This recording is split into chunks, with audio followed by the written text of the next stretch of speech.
Hello and welcome to Forward to the Past. Things for this entire channel are now going to be quite different, and some of you may have wondered why I haven't uploaded anything in a while. And to put it shortly, my girlfriend, who I was living with on the farm where I did all the filming, decided she didn't want to be with me anymore. So I've actually moved out.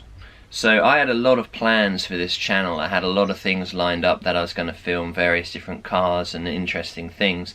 But I'm not going to be able to do any of that now. But I enjoyed doing the channel so much that I've decided that it's all going to be about my camper van. So this is where I'm living. I'm living in the camper van, but it is far from being able to properly be lived in. So I've actually moved in where I work at a shop, and I'm doing the restoration here. So I'm not going to be doing weekly uploads. I will upload as and when I can, because on top of working in the camper, I'm also still trying to get income working elsewhere and here and, you know, whatever. So the channel is really going to be focusing around what I discovered trying to restore this camper van and making it into a usable state. Okay, so basically the interior has actually been pulled out. So this area here where the paint is a different colour, this is where the wardrobe used to be, something that I'm not going to be putting back in because it's such an imposing piece of furniture, which just isn't necessary nowadays, so I can utilise the space a lot better. It's difficult living in here when I'm also trying to fix it up, so having to remove the bed every day is a hassle, but it has to be done. So this is where the seating area and the table used to be, so the table could attach there, or it would lower down to make a bed. But I was too tall to fit in the bed, so it's going to have to go lengthways for me. And then this area here is where the kitchen unit used to be. I'm using my paraffin heater temporarily, and it's been extremely helpful because it's still quite cold. And then heading outside, the old kitchen unit is installed here. I'm not reusing it to put back inside the camper, but it is quite helpful at the moment for like washing up and things outside, so I'm just reconnecting all the pipes. The hose that goes on the tap is too tight, it won't fit, so just keeping it in boiling water for a few minutes will soften it up so it will go on nicely. Now I know people are going to ask me questions about the Peel P50, and I will get onto that, but it started to rain. This is all the stuff I've kind of stripped out so far, and the rest of it's all broken up in this bag. I've set up the sink unit. It looks pretty awful at the moment, but this is only temporary. So from the water tank you've got this hose that goes to the foot pump, and when you pump that, the water will come out the tap, and then it will go down into the bucket where eventually I tip it down the drain. So this is kind of how I'm getting by at the moment. And yeah, so eventually when I've actually stripped out all the old interior completely and I've got a bare shell, I can start with the floor and everything and start rebuilding it. But it's certainly tricky at the moment, as I said earlier, living in here at the same time as trying to renovate it. And now that it's raining, that really doesn't help. So one of the things that I was actually prepared to leave in the camper when I came to restoring it was the original kind of insulation, because it all looked in quite good condition, and I thought, why disturb it? If it ain't broke, don't fix it. However, from removing all the furniture and the wardrobe and things, it's revealed actually it's not as good as it seemed. So the material lining the walls is called hardboard. This is essentially like a toughened cardboard, and it was very popular in the 50s and 60s in caravans and things. Later on, manufacturers started to use plywood, but the reason that hardboard was so popular is it's very easy to shape it. So you can see in the corner here where it's curved, up on the ceiling here, and the joins and curves here. So they'd actually put it in fairly damp, and it is able to be folded to the shape it needs to be, and once it dries, it will dry hard, and it's really good for that. The only trouble is the damp has been getting in somewhere, and I know that a lot of damp has been coming in around the windows. You can see how it was very misshapen, and this is actually where I pulled out the wardrobe, and I found that the damp has got to this quite badly, so it obviously needs to come out. This whole wall, I don't know how well the camera can see it, but is all very bumpy and uneven. So behind the hardboard there is polystyrene, so it looks a bit grim, but that's the glue and the hardboard sticking to it. So at least there's no asbestos, because if there was I'd have to move out immediately and have that sorted, but I am actually going to be removing all of the insulation and the interior. So the reason I think it will work in my advantage is because I need to put in different lights and plumbing and all sorts of things and run wires all over the place. So before I actually put a different material on the sides for the interior, I can actually put all the lights and wires and things for the solar panel and everything I want and need. So it's definitely better to start with a completely blank slate, and I can also inspect the bodywork for any areas of rust, which if left untreated, you know, I could do an immaculate job in here and find a few years down the line it all falls apart, or it starts crumbling and getting all ugly because the rust has come through. So it's going to be a big job, but it's what I've got to do. I also need a haircut. We're still in lockdown to date.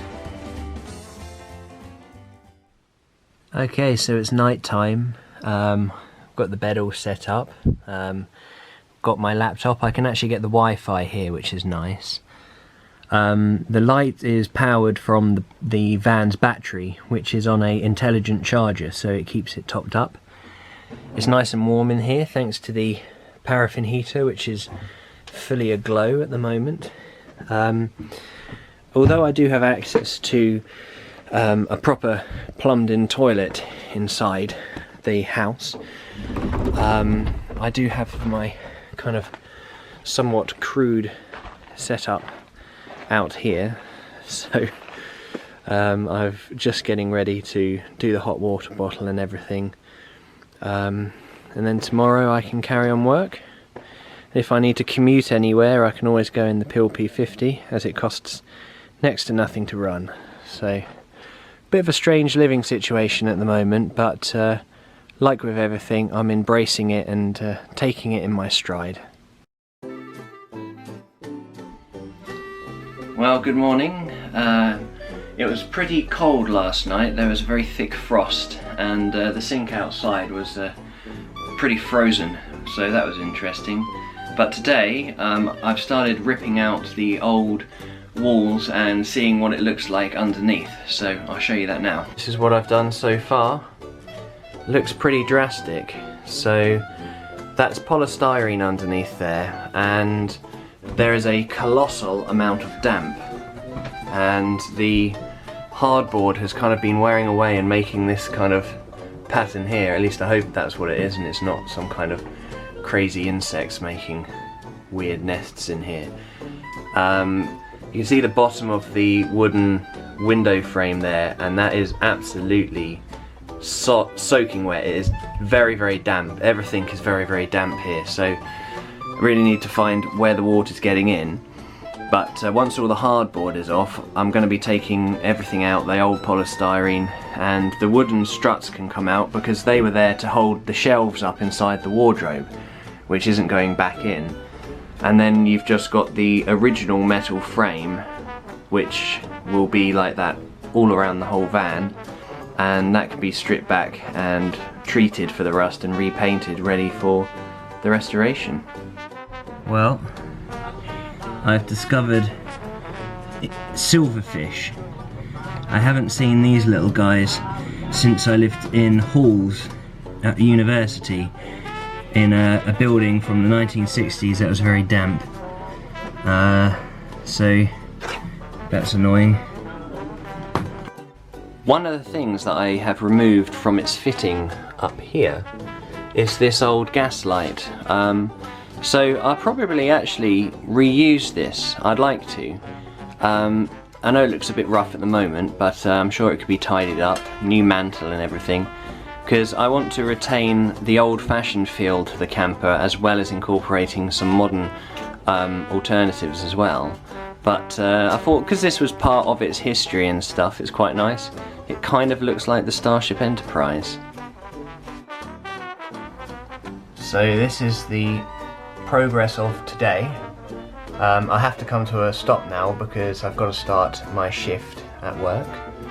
But we've pulled out a lot of the roof liner, and I discovered in the corner here, and presumably all the way down in this kind of curve, they've used sheet metal, like tin or something, or sheet aluminium, to create those shapes. And they've got the kind of curved polystyrene here, and it's a mix of, some of it's in really good condition and the wood is like brand new, and a mix of the water has got in and the damp is really bad and it's disgusting and rusty and wet.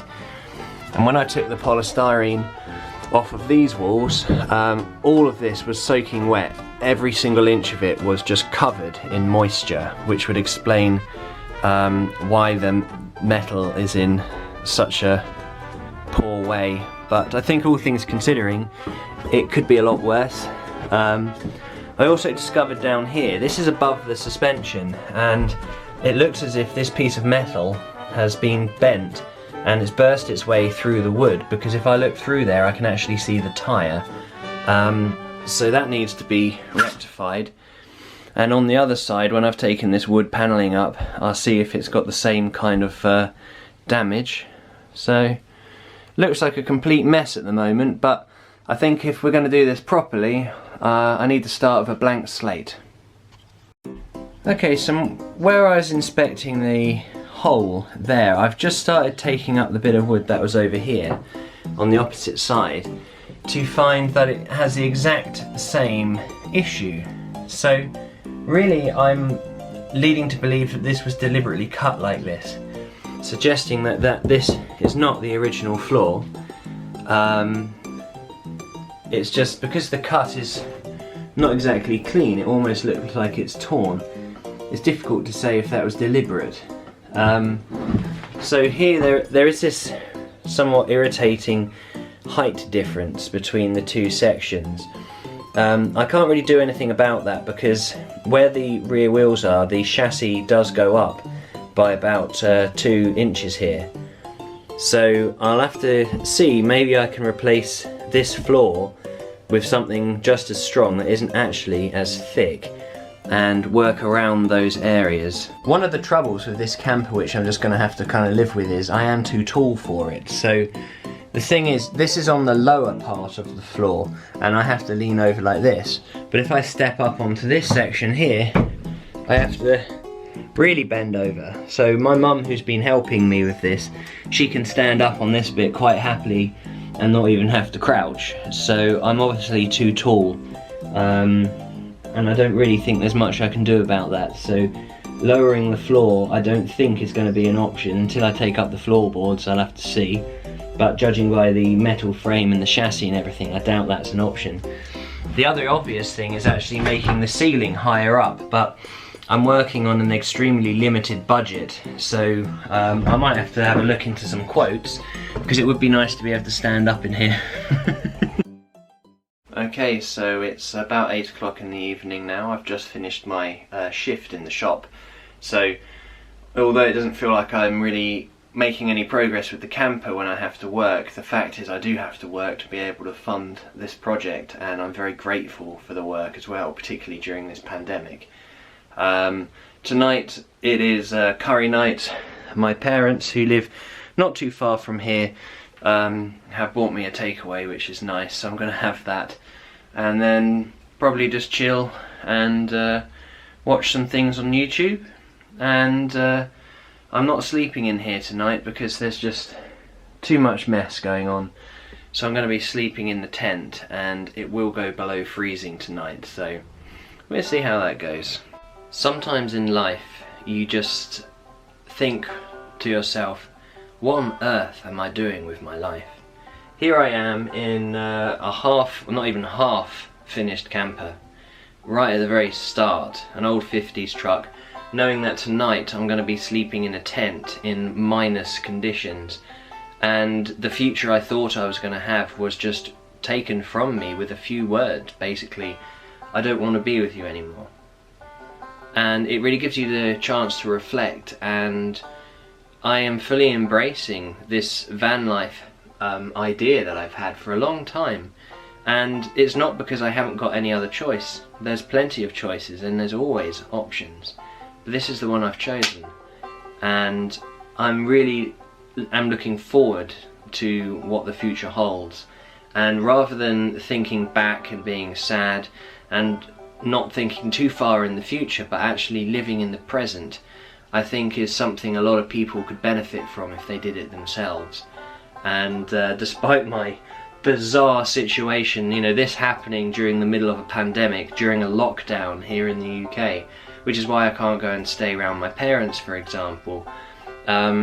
This is a weird situation, but it is what it is. And to be honest, well, first of all, I feel relieved that I'm not in that particular relationship anymore. And also I feel hugely optimistic about what the future holds for my completely change of lifestyle, which is going to be living in a van. Okay, so I'm settling in for the night in the tent, and it's cold, it's really cold. So I can actually see ice forming on the top of the tent. I very much doubt the camera can pick that up, but it's very, very cold in here. I look forward to being able to sleep in the camper again, but this isn't my first night in the tent since this all happened. This will actually be my third. It's just been a couple of nights since I've had to stay in here, and I think this is definitely the coldest because I don't remember ice being on the ceiling. But what I do know is once I'm actually under the sheets properly and I'm in, I will warm up quite sufficiently. Just one other thing though is the door there, the zip is broken, so I don't seem to have any luck. So there's no chance of it, you know, being warmed up in here at all really with the door open like that, but still, I've got jumpers if I need to put it on. It's going to be a cold one. Well, good morning, and it looks like it's quite sunny and bright out there. The top of the bed is extremely damp from the condensation that's been forming in here, and although I was actually really quite warm as long as I stayed below the sheets, but if I held an arm out or something it got very cold, and I can feel my nose and ears must have been absolutely freezing all night. So if anything, this is really a good inspiration to get the camper van done, so I don't have to keep sleeping out in a tent during the tail end of our British winter. For anyone skeptical about how cold it got last night, the bucket has a nice layer of ice on it in there.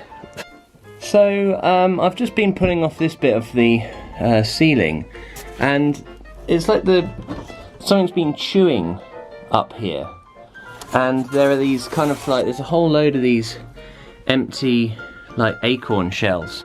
So there's loads of these, they're like nut shells or something that, but I can't imagine, I don't know, I guess a mouse maybe? But how on earth did it get up there? There was no gaps anywhere.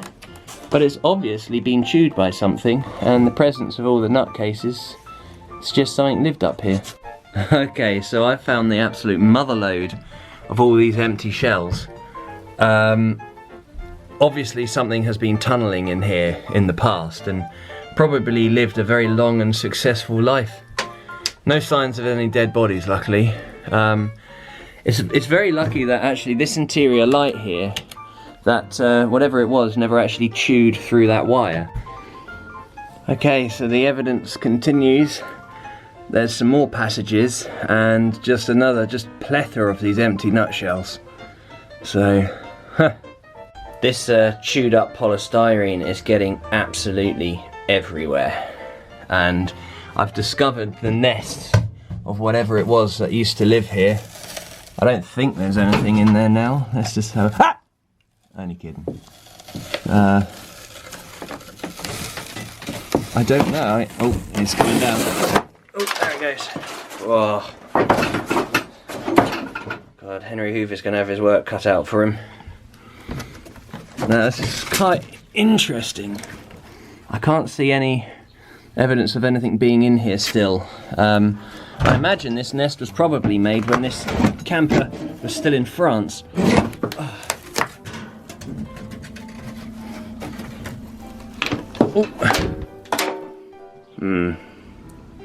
There's lots of poo. Recognises this character.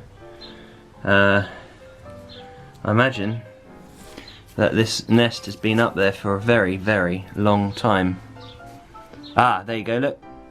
More evidence. That is French. So, yeah. This nest has obviously been there for a long time, and since it's been, well, it was in France. Okay, so I've got my bed back in here, just about to do the hot water bottle. Got the electric heater, which I'll keep on in the night. I'll obviously take that stuff off the top, but just for the time being, I've got the paraffin heater on in here, which is extremely efficient at warming it up. So I think I'm going to be a lot warmer tonight than I was last night in the tent. So one thing that's actually really interesting about this is the fact that this used to be just a van back in the 50s. So there would have been these great big double doors here, and it wouldn't have had the overhang that it has now, where the gas and water and everything is. And when I've started pulling away this, you can see actually where the doors were. They would have been rounded at the top and gone down to the bottom here. So this has all been filled in. So this is kind of like a wooden panel which is extremely damp. And on the other side is just the metal skin, which I managed to damage. There used to be a table here and the chairs, which could be a bed. And there is a wooden beam along here, which is where the table kind of bolted onto. And it had to be very strong. And as I was trying to pull it off, I couldn't get the screws loose. And I didn't realise they were actually this giant. So I decided to crowbar the piece of wood off, which has worked for everything so far without any problems, except it did some damage to the back. So what has happened, you can see the end of the old bolts here, and then the one that pulled through, whoops. So I'm going to have to obviously strip that back and put body filler in it. Now I've pulled off pretty much all of the panels now, it's just this last one here. The metal underneath is just absolutely soaking, and the old hardboard stuff, this is kind of its consistency. It's like holding a damp sponge. So it's just as well actually I'm taking it apart, because it can actually properly let the metal dry out for the first time in years probably. And I've just discovered behind this last panel here, this is an area that hasn't been damp, this is an area that has been damp, and at the bottom of the bit where it hasn't been damp, there's another mouse nest. Oh look, and there are silverfish too. There's one.